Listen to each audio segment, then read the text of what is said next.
Alors j'ai rencontré Roger en 1988 pour le casting de Navarro.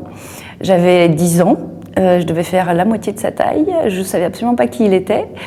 Et voilà, c'est une aventure qui devait durer que quelques mois, pour quelques épisodes, et finalement elle aura duré un quart de siècle.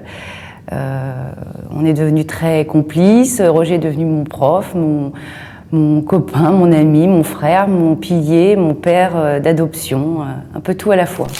Roger, au début, il est impressionnant quand même, il est grand, donc évidemment c'est assez impressionnant, mais en même temps je suis petite fille, je ne sais pas qui c'est, donc le rapport se passe très bien.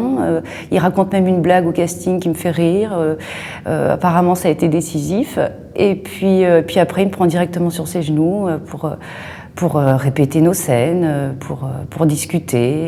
On était vraiment devenus très proches, on s'est un peu adoptés l'un l'autre. Et je faisais partie de ce que j'appelle sa cour, sa colo de vacances.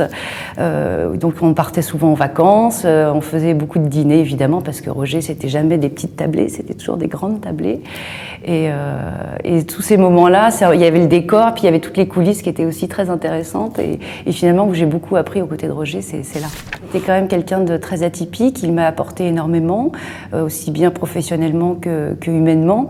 C'était vraiment un iconoclaste, aussi bien en politique que sur ses valeurs humaines, sur son rapport à l'argent, aux femmes.